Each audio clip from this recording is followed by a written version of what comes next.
Bismillahir Rahmanir Rahim. Allahumma salli ala Muhammadin al-Nabiyyil Ummi wa ala alihi wa sallim taslima. Assalamu alaikum to all students, all brothers, sisters listening, all students listening. Alhamdulillah, we will start today the second part on Tahara. But inshallah, before that, I want to go over last lesson's homework, which I set. So, Bismillah ar-Rahman ar-Rahim. So, we'll start with these questions. There were 2 pages of questions based on Taharat. The first page, I think, was page 35. Now, for those of us who are not well versed in Arabic, the first question was asking that when a person does not find water or sufficient water to perform ablution or to take a bath, what must he do? And this also applies if the person has water and there is not enough water to perform the wudu, or if he uses the water he has and later on he will be at a difficulty, that he may die of thirst, etc. So what must he do? The answer is the middle one. It says that we perform Tayammum. And Tayammum is basically a dry wudu, a dry ablution. And we will come on to that later on in more detail. The second question, what is half of faith? The answer is At-Tahara. At-Tahara is half of faith. What is the greatest of worships? What is one of the greatest of worships? The answer is Salah, known to in the Pak as namaz. Moving on, we have that there are 2 types of purification. Taharatu min al-hadath, purification from hadath, a ritual impurity, and purification from najasat haqiqiyya. Is that correct? Yes, it is. The second sentence, Taharatu min al-hadath tusamma tahara haqiqiyya, and the purification from ritual impurities is named Taharat haqiqiyya. The answer is incorrect. It is named Taharat hukmiyya. Haqiqiyya being real, something you can see and feel, and hukmiyya is something which you cannot see or feel. So ablution of ghusl. Now the next sentence, Miftahul Jannah was Salah wa Tahara, that the key to paradise is Salah and purification. That's incorrect. The key to paradise is Salah, and the key to Salah is purification, is purity. The next question, there are 2 types of Tahara, there are 2 types of Hadath, Hadath al-Asghar and Hadath al-Akbar. And the condition for the first is wudu, and the condition for the second is taking a bath, ghusl. That sentence is correct. The next one requires a bit more detail. Limada nudsuta, why do we learn about purity? Why do we learn about purification before Salah? And the answer is that because purification is a condition of Salah. The next question is, mention the verse in which 2 evidences are given for the importance of purity, for the importance of gaining purity or being pure. The answer for that is in the first page of Kitab Tahara, the ayat of Surah Bakr is given.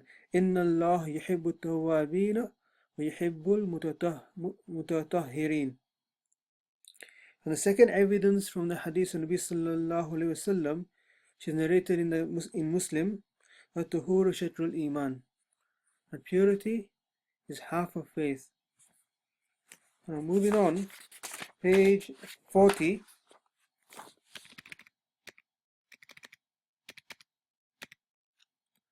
We have the next set of questions.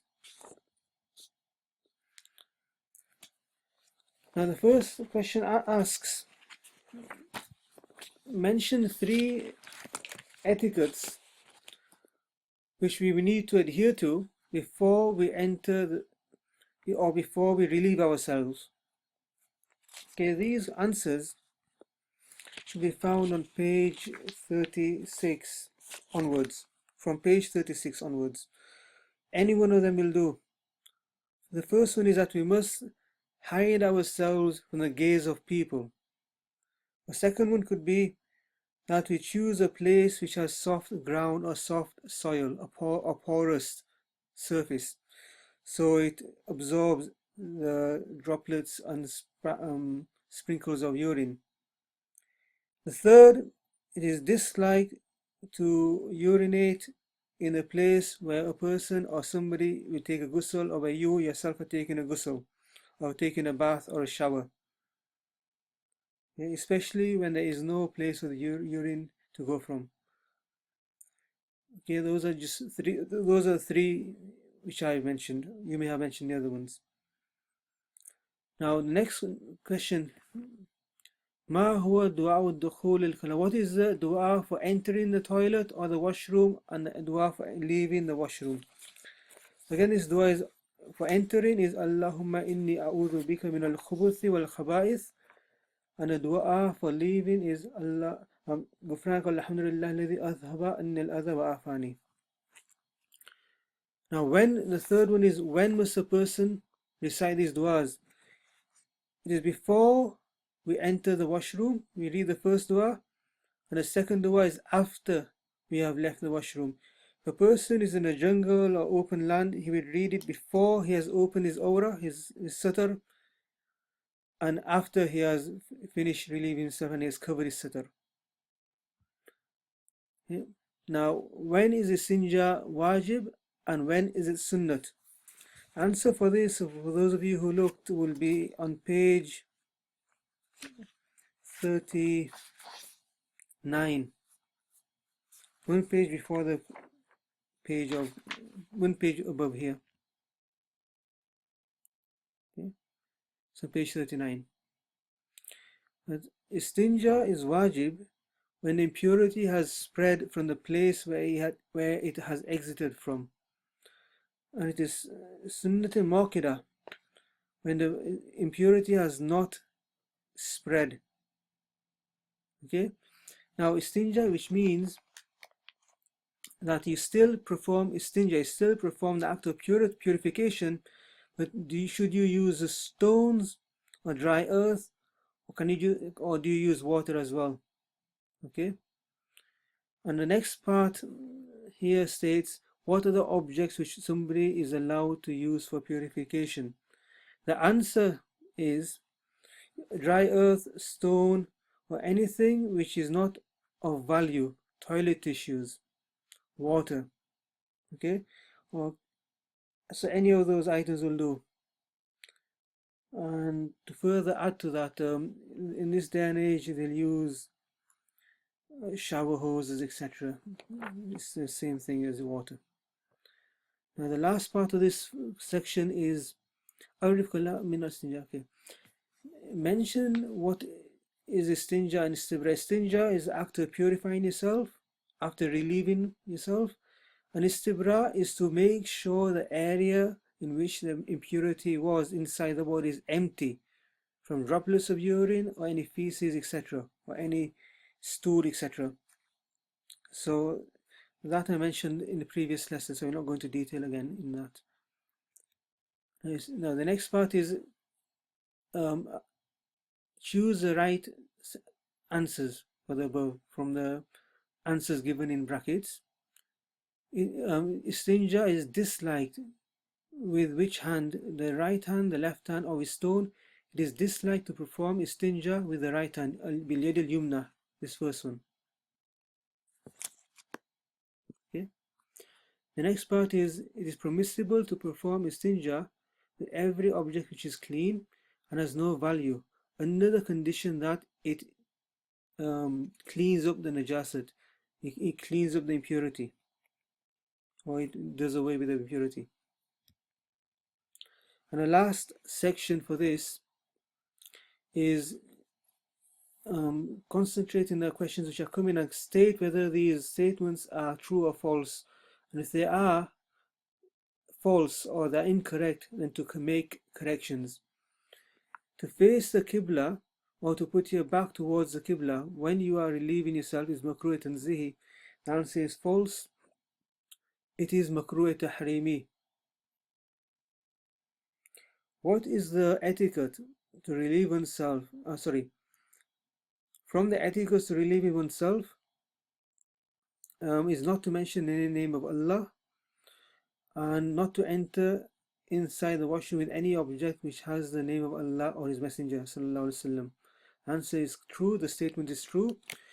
Now, if somebody has the name Abdullah and he's in a washroom and somebody is calling him and he needs to answer, or somebody knocks and says, "Who is inside?"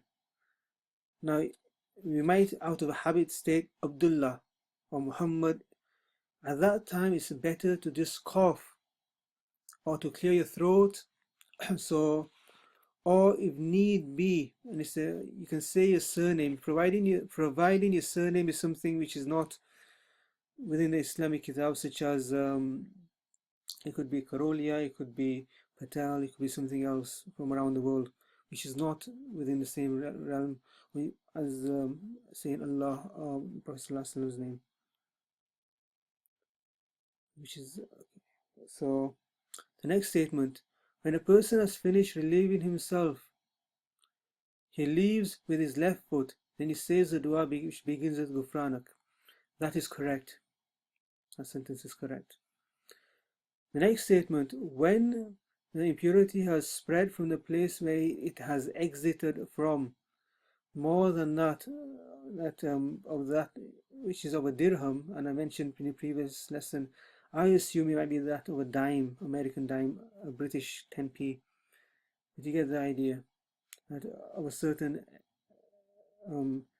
area or diameter, it is not sufficient to perform istinja with a stone or anything which is similar to that, but it is necessary for him or her to perform istinja with water, to perform the after purification with water. That statement is correct. Now, I did mention in the previous lesson that I will be using less translated words. So, for example, for istinja, we should all be acquainted at this stage of what the word istinja means, so we not keep saying purity or act of purification. Now, the next part which we will be looking at in the Tahara series is ablution, Wudhu, and all of the etiquettes and adabs and sunnahs and wajibas and farais which go with this.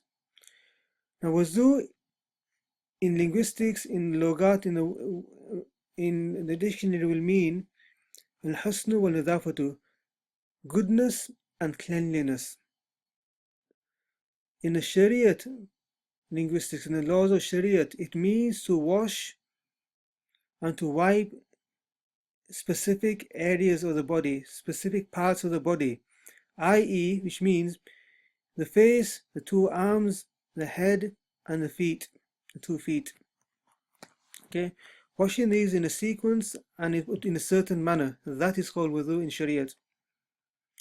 Allah subhanahu wa ta'ala stated, Ya ayyuhalladhina amanu, O you who bring faith, إذا قمتم إلى الصلاة, when you stand in salah, or when you stand to salah, فاغسلوا وجوهكم, wash your face, وأيديكم, and your hands and your arms, إلى المرافق, to the elbows, وامسحوا برؤوسكم, and wipe your head, وأرجلكم, and your feet, إلى الكعبين, to the ankles.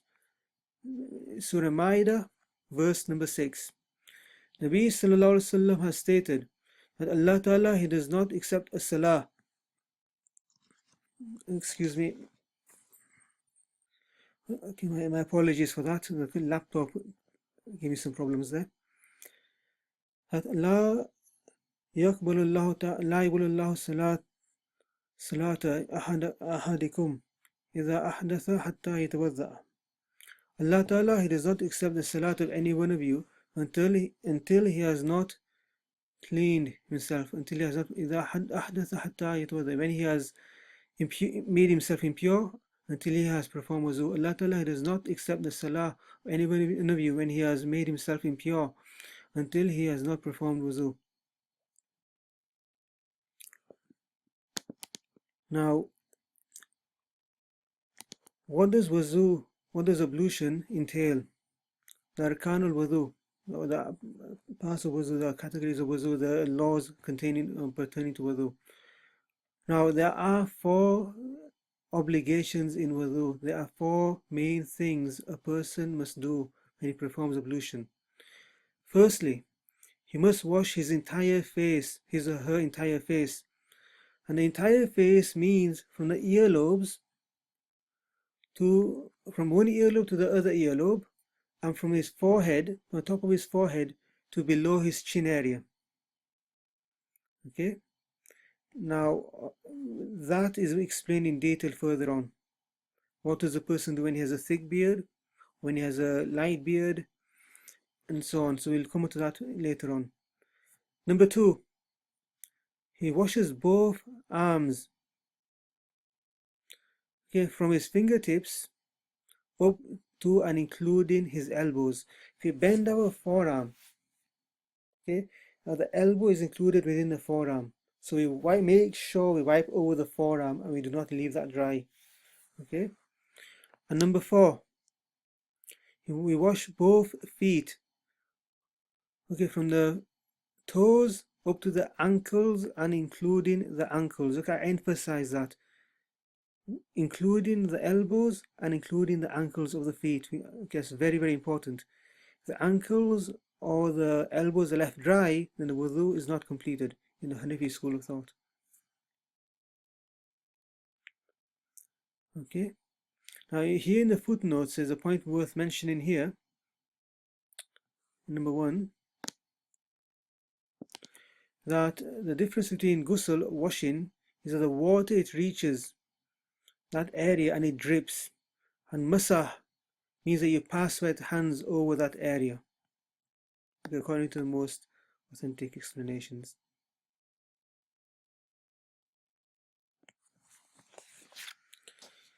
Now, the conditions for performing ablution, that if the area of one hair is left dry, then the ablution is not correct until he washes that area. So when we pour water onto ourselves, our face, our arms, our feet, we make sure we rub that area thoroughly. Okay? Now, if by chance the area, the space of one hair is left dry and we are completely unaware of it, it is in the hands of Allah. Leave it to Allah. We try our utmost. In a hadith in Tirmidhi, it is stated that there is a particular group of shayateen, jinns, devilic jinns, satans, a group of devils, that they go around and they cause a person performing wudu to have doubt in his ablution, whether he's cleaned his area or not. A person will keep rubbing or pouring water in the same area, and he or she will put into doubt. And they call al-wahan, these groups of jinns. It's in Tirmizi, and it's not the name of one jinn, it's the name of many jinns. My teacher, he taught us that when a person has doubt, when he begins to have doubt, he stops and moves on to the next part. We wash ourselves, we wipe that area, and then we move on to the next area. Okay.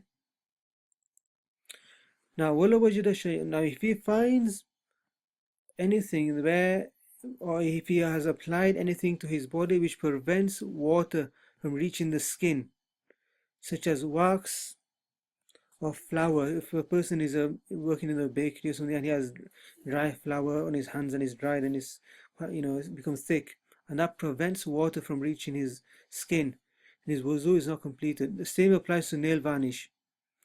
Many sisters ask the question to me sometimes that what if you have hair dye and the water doesn't reach the hair? For those of us who use hair dyes, that there are 2 types of hair dyes. One is permanent and the other is semi-permanent. What semi-permanent hair dye does is it forms a layer and a coating over the hair strand.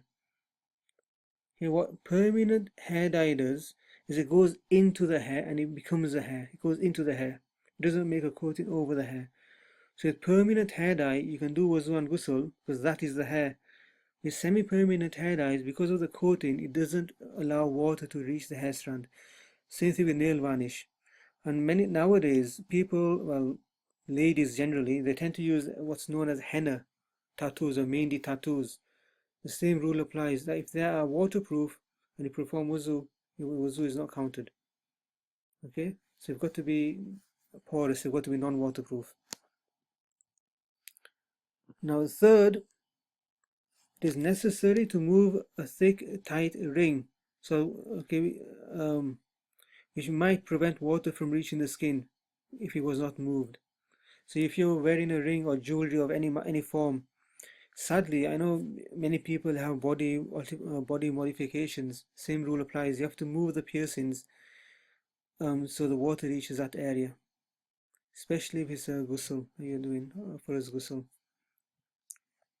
And some people, if they take the ring off, and if you're like me, if you take the ring off and you leave it in a certain area and you forget about it, it might cause problems later on. So yeah, many people, they tend to leave their rings on. Same applies to wristwatches, other forms of items a person may wear. Okay, next, moving on. يلزم تحريك الخاتم. Okay. The Qala al-Ghusl shukuk. Now, if a person has such skin which may have wrinkles inside, or for example, if you look at our face, to give you an example of this, if you look at our face, we have grooves inside our skin. If you close our hand, those grooves that come in. And if there are grooves inside the skin, inside the feet area, or anywhere else in the body, that if we close that area, the water is not going to reach inside those grooves. Hence, the skin inside the grooves or the wrinkles remains dry. Then it is allowed to wipe over these areas. It is allowed to perform masah over these areas. When he is not capable for him, that if he's not even capable for him to wipe over these areas, he leaves that area. Okay. So those wrinkles, those grooves in the feet where there's thick skin. Now, when he or she performs masah of the head, then he's performed masah, he's performed his ghusl, or his wudu, his ablution, and he finishes his ablution, and then he has his hair shaved off. The rule for that is you do not repeat the masah. If you think about it, the masah has been done, and then after that the hair was shaved, so it does not invalidate his ablution. And likewise, excuse me. Likewise, if he has performed ablution and then he cuts his nails or his mustache, he does not repeat his ghusl or his wuzu, or he does not need to repeat washing that place. A point I will make here: ghusl with a dhamma, with a pesh, is a bath. Ghusl is just washing, a general washing of any area. Now, because of the Urdu language, my habit is of saying ghusl, so please bear in mind, I mean wash. I do not mean a faraz ghusl or shari'i ghusl here. Because in Urdu, we normally tend to use the word ghusl just to mean wash, whereas in Arabic, it's with a fatha.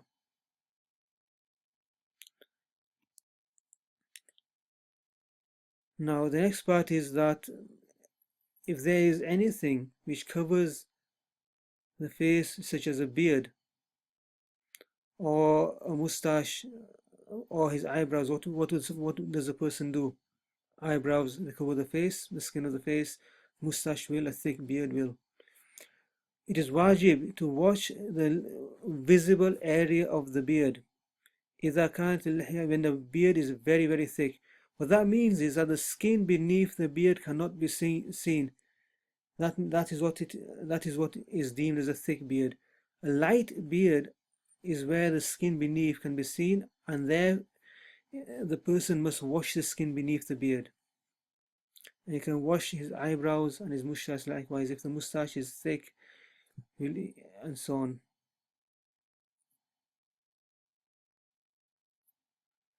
It is not sufficient to wash the visible beard when it is light, but it is wajib to make sure the water has reached the skin underneath the beard. La yajib al-ghusl, that is not wajib to wash the hair of the beard, which is ustur sila, and wajh, which is hanging, which is not attached to the face, but is hanging off the face. Okay.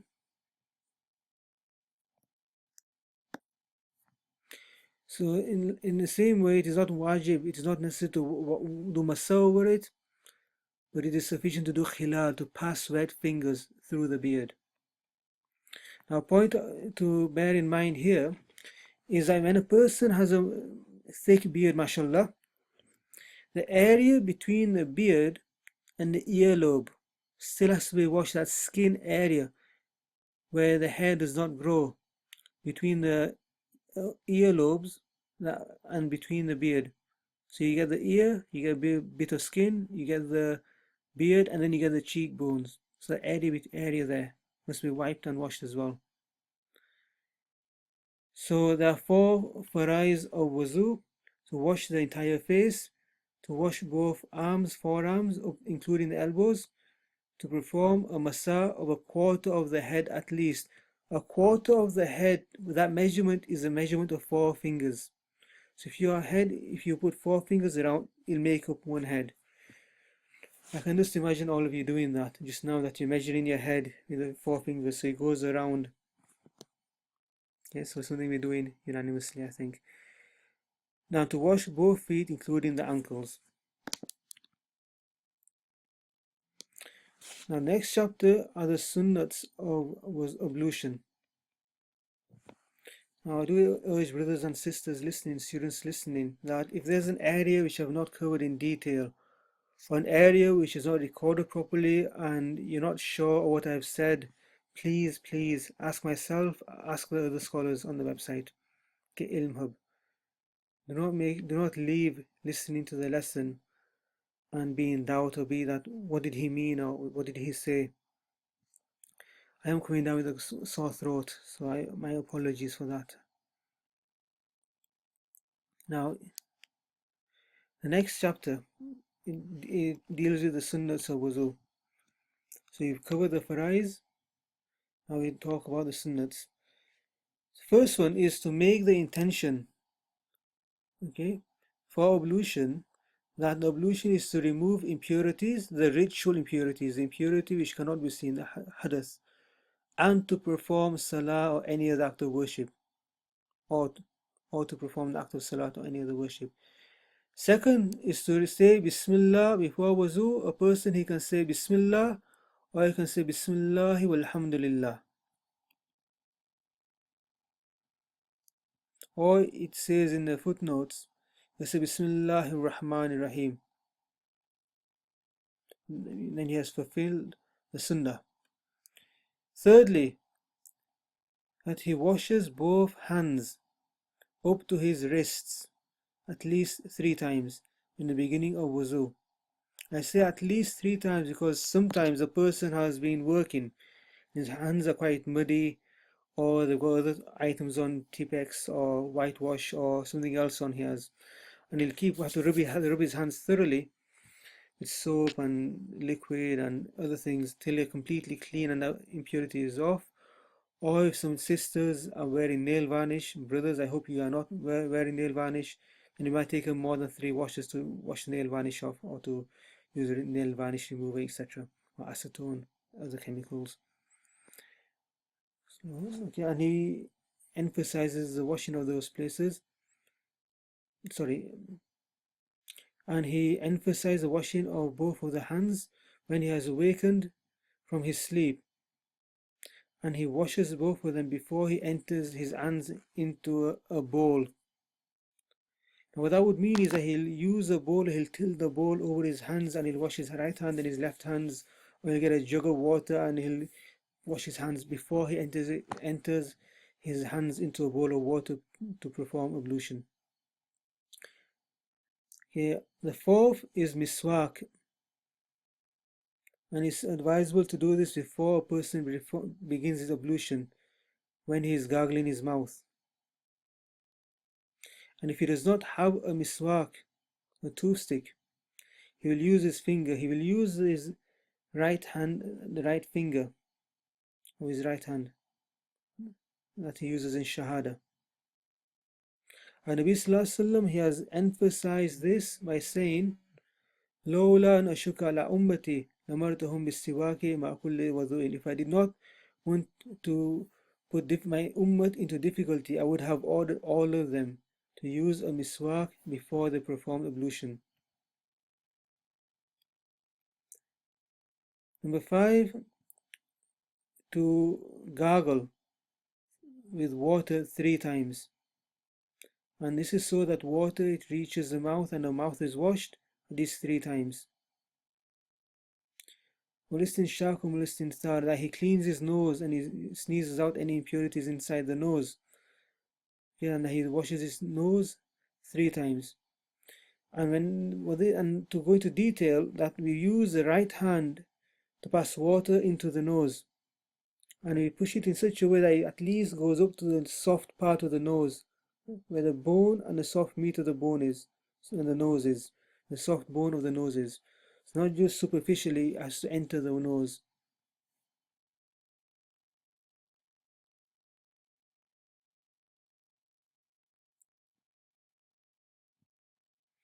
And he takes water for both of them, the mouth and the nose, with his right hand. And that he uses his left hand to clean his nose.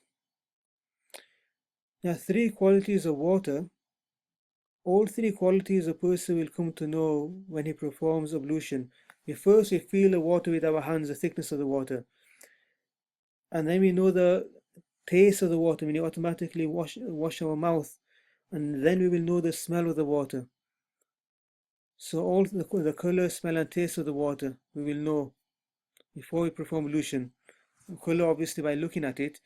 The fluidity of the water we'll know by touching it with our hands. The taste by putting the water and gargling. And the smell when we wash our nose. So before we wash the first obligatory part of wudu, which is the face, we'll automatically know the qualities of the water to see if the water is clean or not, and so on. How beautiful is the methodology that Nabi Sallallahu Alaihi Wasallam taught us, Allah Ta'ala gave us through ablution. Okay. Now the sunnah for a person who is not fasting, who is not sa'im, that the water, he reaches those areas, the area where the softness of the nose is, and the area at the back of the throat. For somebody who is fasting, it is not advisable for him to do this as the water reaches the soft part of the nose, the inner area of the nose, or the back of his throat. Because there's a possibility that the water will enter into his esophagus, into his gullet, into his food tube, and will go into his stomach, and it will invalidate his fast. It is sunnah to do masah over the entire head at once, and he starts the masah from the front of his head, from the forehead, all the way to the back. Now, in performing masah of the head, it is jaiz, it is permissible to perform masah once from the front of the head all the way to the back, and that's it. Sometimes you may see people performing masah with 3 fingers and taking the 3 fingers from the top of the head to the back, and then they use the palm of their hands on the side of the head and pull it from the back to the front. That is allowed also. But Imam Nadwi, he states that if a person has zulfa hair, he had long hair up to his shoulders, to pull the hands back to the front may cause him an inconvenience, and all the hair scatters across his face. And it is jaiz, it is permissible to perform masah once from the front of his head, using the entire palms of the hands all the way to the back, and then he performs masah of his ears at the same time with his thumbs. The parts of the ears which are visible, i.e. they are external, and the interior parts of the ears as well with his fingers. A point to mention here is that masa is performed with the area of the body which is being washed. So if you look at the next one, that means, if you look at the next one, the person, he'll perform the khilal of the lihya. Khilal means he passes his wet fingers through his beard. Okay? And he does this with his right hand after he has washed his face 3 times. So we do khilal of the beard when we wash our face. We do khilal of our fingers, bil yadayn wa rijlayn, fingers and toes. Fingers here means fingers and toes. We do khilal of our fingers when we wash our forearms. After we have washed our forearms 3 times, we do khilal of the fingers. We do khilal of our toes with the small finger of the left hand when we wash our feet. Some people they perform masa of the head and then they do khilal of the fingers. Okay, the proper sequence is to perform the khilal of the fingers after we have washed our forearms. The ablution is still valid, but it's just a sequence. It's not I wouldn't say incorrect, but it's not the best method. From all the kitabs I've read, it said that it's better to do it in this manner. Number 11. To wash each part 3 times. You have to repeat it. So you wash the forearm once, twice, 3 times. Except for the masa, which is to be performed once. Number 12. The tertib, the sequence, which I just mentioned a few moments ago. That he washes the hands up to his wrists, and then he performs the gargling with a miswak, thumma istinshaq, and then he washes the nose. So you first wash our hands, and then we perform we put water into our nose, into our mouth, and then we put water into our nose, and we do miswak when we put water into our mouth. So the sequence, and then we wash our face, and then our forearms, including the elbows, and then we do masa of the head with the ears, and then we wash our feet, including the ankles. I'm translating this deliberately as including the ankles, and not to the ankles or to the elbows, because in the Hanafi school of thought they are part of the forearm and must be washed during wudu.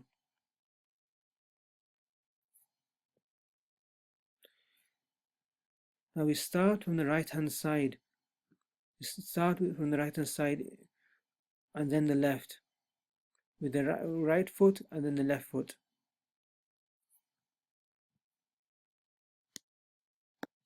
Al-wila'u, meaning the correct order. Now that means that we wash one part in sequence, okay, and we wash the second part before the water dries from the first part. So if I wash my forearms, and then I wait and I do other things, and the part has dried, then I wash my feet, that's against the sunnah.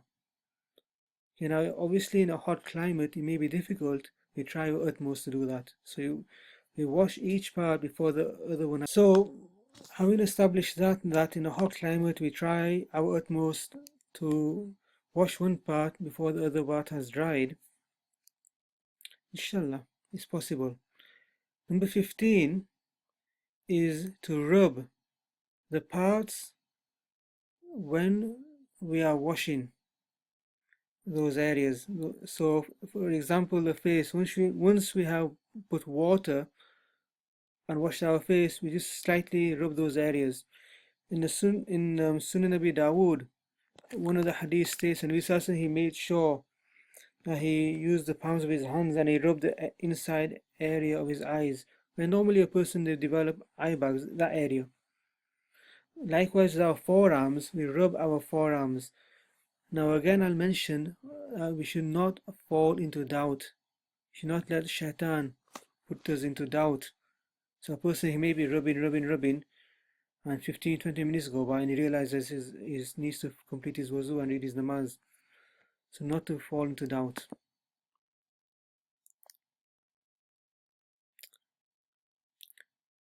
Now, the next chapter talks about the mustahab wudu. The desirable acts to perform when performing ablution is to qira'atul azkar, is to say the du'as which have been narrated to us. And he says, Allahumma kfirli dhanbi wasi'li fi dari wa barik li fi rizqi. O Allah, forgive for me my sins and grant me abundance and spaciousness in my abode, and bless for me my provisions. Put blessings for me in my provisions. Now, he says that after he has completed his wudu, he can say, أشهد أن لا إله إلا الله وحده لا شريك له وأشهد أن محمدا عبده ورسوله اللهم اجعلني من التوابين واجعلني من المتطهرين. And if he so wishes, he can extend his dua and he can say, سبحانك اللهم وبحمدك أشهد أن لا إله إلا أنت أستغفرك وأتوب إليك. أشهد أن لا إله إلا الله. I bear testimony that there is no God except Allah alone, and there is no other partner unto him. And I bear testimony that Muhammad ﷺ is his servant and messenger. O Allah, make me from those who are often repentant, and make me from those who are pure. Subhanakallahumma bihamdik. Glorified are you, O Allah, and all praise be unto you. Ashhadu an la ilaha illa anta. I bear testimony that there is no Allah, there is no Lord except you. Astaghfiruka. I seek repentance unto you. Wa atubu ilayk. And I ask for your pardon.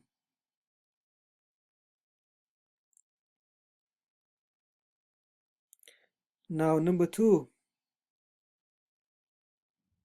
that he performs masa of his neck, the back of his neck, and not his throat, because that masa of the throat is bid'ah. Something which is made part of deen, which is not part of deen, it becomes a bid'ah. Number 3, Allah yasta'ina bighayrihi, that he does not seek help from another when he is washing the parts of wudu, except if he has a valid reason. Okay, that the valid reason will be up to the individual, and they will know their own physiology, so they will know what the limitations are and when they can seek help from another. If a person is in doubt, he can always consult a doctor or a physician.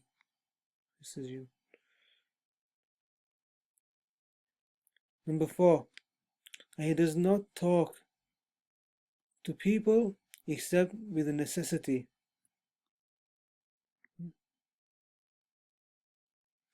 Or that he has a need and that will be, it says here, إِلَّا لِحَاجَةٍ تَفُوتُ بِتَرْكِهِ, that there is something that if he does not speak out, that need will go away.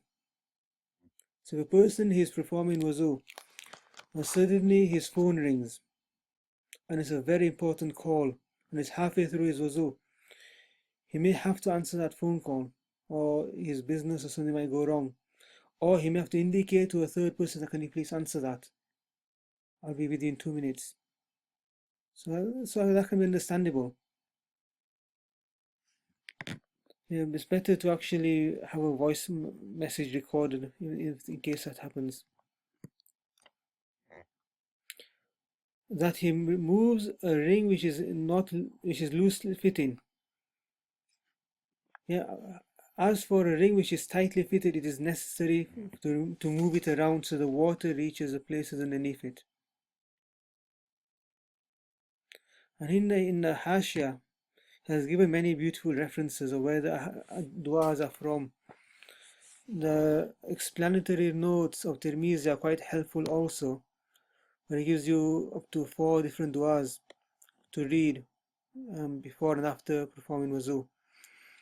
One of the points that I would like to mention here is that those are the things which are desirable in wudu. Now in some kitabs we'll find du'as or supplications in which there is a different supplication for each part of the body which is washed in ablution. So when a person washes his hands, and he washes his face, his nose, his mouth, and so on, there's a different dua for each of those things. Even though those du'as are not proven from any authentic source, and it is more the habit of those who are pious and God-fearing, it is still okay and permissible to read them knowing that they are not sunnat, knowing that they are not within the mustahabbat. Okay? It is jaiz to read that. It's permissible to read those du'as. It's not an obligation or a sunnat. One note I will mention to the students here is that one person who lives in my locality, who at this point would like to remain anonymous, mashallah, he is quite elderly, but he looks very young for his age. And I was joking to him that, what kind of moisturizer do you use? What, is there something that you use which you can share with us that you look so youthful? And I said that there's nothing I do, but Mufti Sahab, for many, many years, every time I wash my face in wudu, in ablution, I say Bismillah. So Bismillah, Bismillah. He washes his face 3 times. And I said, inshallah, in my heart, I believe that my face looks the way it does. He looks young. He wasn't being arrogant or proud. He knew what I meant. He's a very good friend. That maybe inshallah it's because of the blessing of saying Bismillah when I wash my face, that my face is radiant and looks young. His true age, well, again, we'll leave that to your imagination. So it's not an obligation, but as long as we do not make it part of our deen, it's allowed. We do not impose that on somebody, but it's allowed. If there are any comments you would like to make on that, please feel free. Now we go into the disliked things when performing ablution. Number 1, israf, extravagance, wasteful. Extravagance in water. That means that you use more water than is necessary, which is to wash the parts of wudu. Okay. Now, israf can also mean israf in time. According to the kitabs, that israf has 2 meanings. One in water, usage of water, wastefulness in water. Secondly, wastefulness in time. So it is sunnah to wash the parts of wudu 3 times except for the head. If you wash it the 4th time, that is wastefulness in water and in time. Now, wastefulness in water, I've seen in many African countries, including Morocco, that the masajids, mashallah, are built in such a way that the area for wudu, the area for ablution, they have small buckets, a few milliliters or a liter at the most, and each person will fill up a bucket of water and will go to a corner in the masjid. Will go to a corner in the area of wudu or in the outside somewhere, and with that bucket of water, they will perform the whole ablution. And when I first did it, I needed 3 or 4 buckets of water, because I thought, how did they do this? What's the method? And I was dipping my hands into the bucket and so on, and I saw that they were pouring the water into their hands and then using it that way. And after some practice, I was able to perform my whole wudu with just 1 bucket of water. So israf in water, not to overuse of water, not to overuse the water. Number 2, al-iktaru fil ma'i. That means وهو أن يستعمله أقل من مقدار الكافي, that he does not underuse the water, that it is not sufficient to wash that area. If I use, for example, a cup of water for my forearm, and I use a whole cup of water to wash my forearm, and my forearm is not completely washed, my elbows or part of my forearm is still dry, so I do not underuse the water, so that means my wudu is not done. So use enough water that will suffice for the ablution and for those areas that need to be washed and wiped and masawah. that he does not, number 3, that he does not throw water onto his face. Now the word here is yadribu. He does not smack his face with water.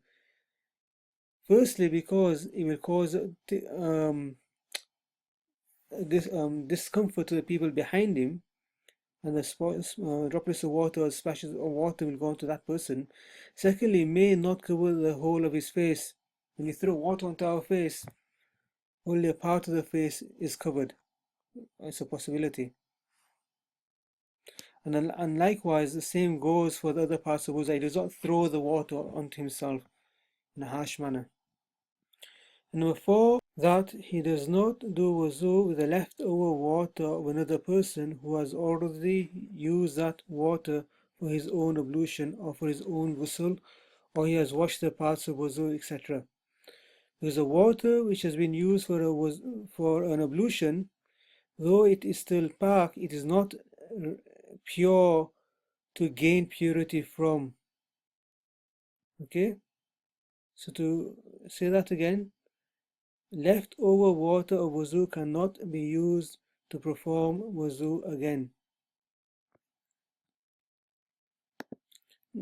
Further ruling on that matter will come on the chapter of water, or what types of water a person can use for the wudu and for the ghusl. Now the final chapter for today is Nawaqid al-Wudu. We have approximately 4 pages left before we finish this chapter on wudu, and then we have questions and answers on page 49. But I want to go over this section, and I want to give you all a break before the next part is uploaded. So the area which we are dealing with now is what breaks or invalidates a person's ablution. And in this part there are approximately, let me just check, 8 things mentioned here. Number 1, when anything leaves the two pathways. Sabil lane is referring to what's below the navel, the private parts. Okay, the area for urine and the area for stool. That's what sabil lane means in the Arabic language. So if anything leaves the private parts, such as urine, stool, or wind, that invalidates a person's ablution. Number 2, when blood leaves the body, or pus, or sadid, or yellow water. Pus is more thick in color, sadid is light in color. Any matter which resembles the two. The sal and mawdi, and it has flowed from the place where it has exited from. That invalidates the wudu. This also means if you soak it up with a tissue or with a towel or a swab or something, it invalidates the wudu. Or if it has touched your clothes, it means it has spread from the place where it has left from. That would break a person's ablution, break the person's wudu. Now, in the same manner, if blood comes out from the mouth, if you spit and there is more saliva than blood, the wudu is not broken. If there is more blood than saliva, the wudu is broken. If the saliva and the blood are equal, the ablution is still broken. Okay? Now, in this instance, it is my own advice is to perform wudu again and to wash the mouth with cold water. It would help to cause the veins and blood vessels within the mouth area or the surface of the mouth area to vasoconstrict. So it will help stop the bleeding inside the mouth. You know, sometimes it's always difficult, or sometimes it's difficult to know how much blood there is. So as a precaution, it's advised to perform the wudu again if you're bleeding from your mouth or your lips. The inner lips, which I mean the inner lips. Number 3, al-kayu, vomit, when it is a mouthful. Okay, and the vomit with a mouthful means that when a person has vomited and he cannot control a vomit, comes out spontaneous and he can't control it. That's a mouthful. Where it is just a bit, that's not a mouthful. It will not invalidate the ablution. Okay. Number 4, when he has fallen asleep and his maq'ad, his bottom, will not stay on the ground. Now that means that he has fallen asleep and he has been leaning on something. So that object, likewise, if he is sitting and is leaning on something, or he is using his elbow on the ground and is using his arm to lean on.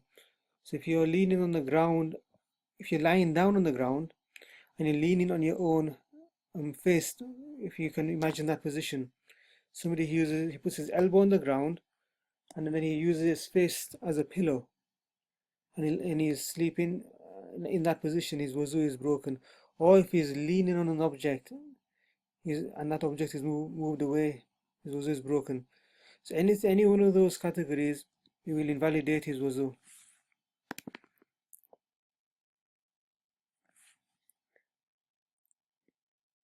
Now here, the author is saying that ablution is not invalidated when he sleeps in any of the positions of salah, such as qiyam or ruku. In qiyam in salah, ruku in salah, or if he is in qaida, the qu'ud, or if he is in sijda. If the person falls asleep in any of those positions and he wakes up, or when he wakes up, should I say, his wuzu, his ablution is still valid and he can carry on and complete his salah. So, and likewise, the musannif, the author is saying that whether a person is in namaz, is salah, or he is outside of salah, if he falls asleep or she falls asleep in any of those positions, his ablution is still valid. Yes, so if you are in sijda and you fall asleep and you are not in salah, your ablution is still valid. And lastly, he mentions here that if he is not on the way of the sunnah, in the quality of the sunnah, his ablution is broken. So if his sijda is not according to sunnah, for example, if a person he falls asleep and he is in sijda and his face turns to his side and he's on his cheek and he's sleeping, as though he is in sijda, but his face is on his side, his ablution is broken. Number 5, he becomes intoxicated or he becomes insane. Number 5 and 6, he becomes insane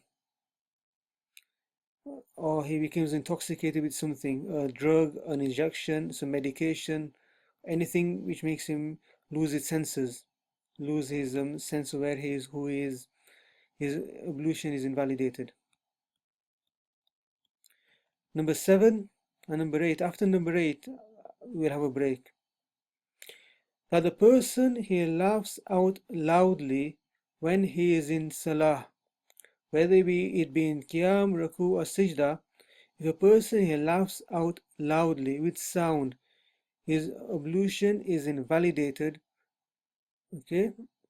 Now, if he laughs out loudly outside of salah, his ablution is not invalidated. Or if he is in salatul janazah, if a person is performing a funeral prayer and he laughs out loudly in the funeral prayer, in the funeral janazah salah, his wudu is not broken. But some of the relatives of the deceased, they might break a few bones for him, a few other things for him. Because nobody should be laughing in salatul janazah. Okay? Like I told students in the previous lessons, you have to get used to my sense of humor. As dry as it may be, you'll have to get used to it. So do not laugh in somebody's janazah salah. Your wuzu is not broken. Well, other bodily parts may get broken. Now, the ablution of a child is also not broken if he laughs in salah. Okay. Number 8, al-fahishatu. Al-mubashiratu al-fahishatu bitamassil farjain. by direct contact of the private parts of a man and a woman will invalidate the wudu even if sexual intercourse does not take place. While direct contact of the private parts, the wudu is invalidated. So the final mention here is that wudu is not broken, ablution is not invalidated when there is blood and it has not spread from the place of origin. So you have a wound or a cut and it has not spread from that area. When a person vomits and it is not a mouthful, the definition of the mouthful has already come before. By touching his private parts, by touching the private parts, or by touching a lady, the ablution is not broken. That does not mean we touch a lady. When a person he sleeps and his bottom, his place of sitting has not left the ground or will not leave the ground if an object is not being used to lean on. Now the next chapter, it deals with what must a person do, what is the ruling for a person whose ablution has broken, and when is it necessary, when is it obligatory for him or her to perform an ablution. Okay, now I would like to stop there. Before I go into this chapter, I would like to take a break, and I would like the students to have a look at page 49. We're on page 47. I would like them to have a look at page 49. And we'll look at the questions and answers. Well, there are no answers yet, but I would like you to have a look through that, okay? Inshallah, we'll record the following segments later on. And when asahtu fa min Allah, when akhtatu fa min nafsi min shaitan. If there are any queries, please get back to me. If there is anything you have not understood about today's dars, please get back to me. And I do apologize once again for my sore throat. وآخر دعوانا الحمد لله رب العالمين.